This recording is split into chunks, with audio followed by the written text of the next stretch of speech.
What's up, guys? Jags Nation here to bring you my Week 5 AFC South divisional game between the Houston Texans and Jacksonville Jaguars. The Jaguars come into the game 1-3, Houston Texans 0-4, and this is a big matchup, I think, for both teams. The Texans can't go 0-5, the Jags can't go 1-4. If either one of these teams want a small chance to get into the postseason, this is a must-win. I don't think either team's going to make the postseason, but if you want a chance, this is the game you got to get rolling. The Jags can't afford to go 1-4 at all, and same thing with the Texans. Texans can't go 1-5. So yeah, let's go ahead and get right into this preview video. I'm going to talk about the three keys I think the Jaguars need to win this game. So before I do that, I want to go over the injury report for the Jaguars, and it's not too long, so that's the positive. The negative, though, is that there's three pretty big names on there. So the first one is C.J. Henderson. C.J. Henderson last week against the Bengals left early on in the game, didn't return to his shoulder injury. Now the positive is, though, C.J. Henderson did practice this week. He was limited on a limited basis, so that is a positive. So he was, did not practice, so that's huge. I would say C.J. Henderson 50-50. It's going to be huge if he plays. It's definitely going to be a disadvantage if he does it, even though our secondary has been one of the worst in the league. Not having him there is going to make us 10 times more worse because arguably he is the best corner or the best DB on the roster. And so DJ Hayden is out for the game. He went on IR, so he'll be out for a little bit. But Trey Herndon is actually going to slide into the slot, and I actually feel a lot more comfortable with Trey Herndon in the slot than I do outside. So if CJ Henderson plays, you're going to have Herndon in the slot, CJ Henderson obviously outside, and then you're either going to have Sidney Jones or Clay Brooks on the outside. Now, in my personal opinion, I'd rather have Sidney Jones due to the fact that Sidney Jones has more experience because he used to be a former Philadelphia Eagle. So I'd rather have Sidney Jones there, but I have a feeling it's going to be Clay Brooks. So we'll see, or they might even just split reps out there. So we'll see.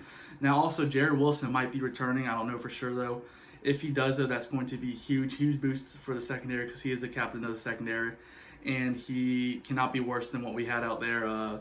Andrew Wingard is not good at all. Brandon Watson's not very good either, and we haven't seen any of the rookie Thomas really at all. So having Jared Wilson will be huge back there because last year he was an average free safety, so average is a lot better than not good at all. So I think having Jared Wilson will make our secondary a little bit better, but it won't be much help at all because our defense is bad either way with Todd Wash.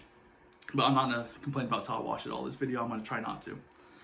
All right, so the next injury, you see Josh Allen. Josh Allen did not practice for the whole week, I believe, so that usually means that he will not practice. I believe he has a knee injury, but you never know. They might have just kept him out of practice for, to be cautious. They don't want to aggravate it. So if he plays, obviously great, huge help, one of the captains as well. But, the pass rush hasn't been there, so I feel like having him there, won't be too big of a loss, even though, it will be a big loss, but even with him there, we weren't getting a lot of pressure, so it's not like, having him there is going to make us 10 times better because, our defense is bad either way. So I would like to have him there because he gives us a better chance to get to the quarterback and Deshaun Watson, but would not be surprised if he does not play. Now, the main person that is questionable is Myles Jack. Myles Jack came in this game as one of the top-ranked linebackers in the league. He was one of the top tacklers in the league. He's playing at all-pro, Pro Bowl level, defensive captain. So that is huge if he does not play because, he helps get him and Joe Schobert get the players aligned. And he's just such a leader. He's all over the field making plays, making tackles, and a very good cover linebacker too. The best I've seen Myles Jack play since 2017, arguably better than 2017. So having him there will be so much help, even though, like I said, our defense with all these people, injured, our defense is still bad regardless. But having him there will make us, it will give me a little bit more confidence that we can potentially make a stop. So we'll see. But definitely, I really, if I can only pick 2 out of 3 to play, in my personal opinion, I'd rather have Myles Jack and C.J. Henderson. But I'm hoping all 3 can play. But the main person I am really concerned about is Myles Jack. So hopefully he can give it a go. And I know the Texans have a few people that are questionable. So we'll see what happens there. I think I just spent like 3 minutes talking about the injury report, but it's all good. All right, so let's go ahead and get into the 3 keys to victory.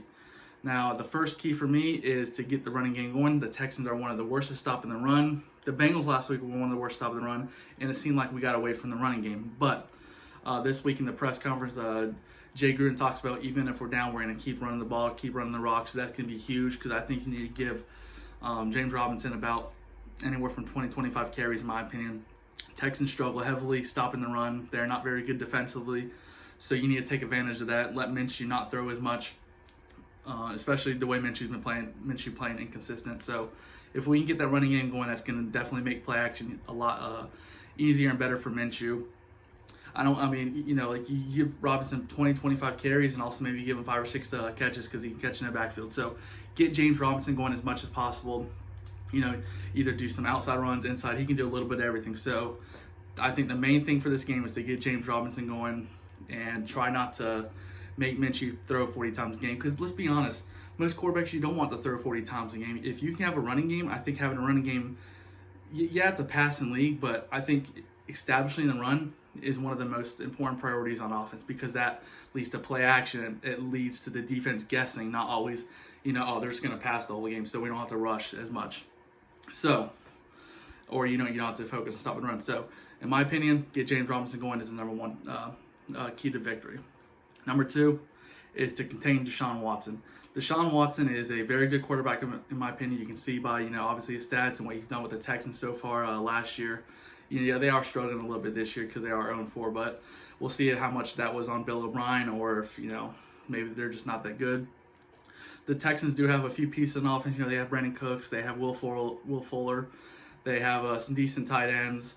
They also have, who else? They have Brandon Cooks, Will Fuller, Randall Cobb. So, he has some speedy weapons, so definitely need to be on the lookout for that. But, yeah, we need to contain Deshaun Watson to a minimum because, or as best as you can, because he can extend plays. He's very hard to take down when you think you have him wrapped up. Nope, he's outside running, throwing on the run, or running.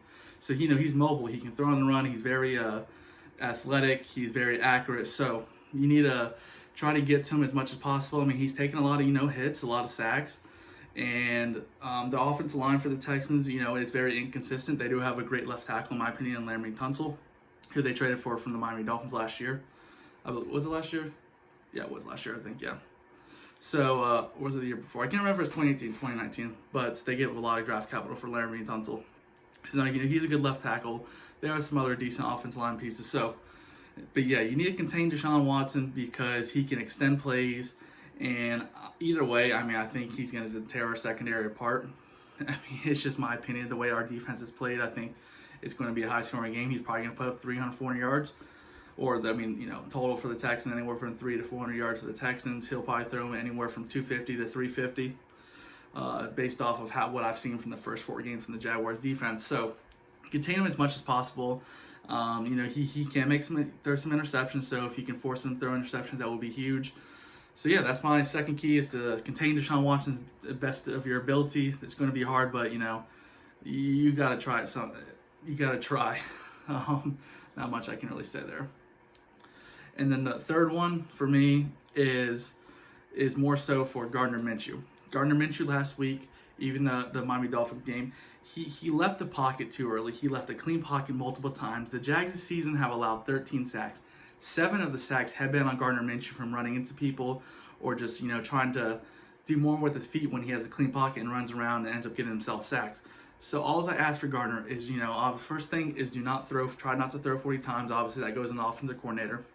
But more so is just stay in the pocket, step up in the pocket, because you've had a clean pocket a lot of times, and you move out of the pocket and miss it wide open guys, or even, your easy check down you miss sometimes.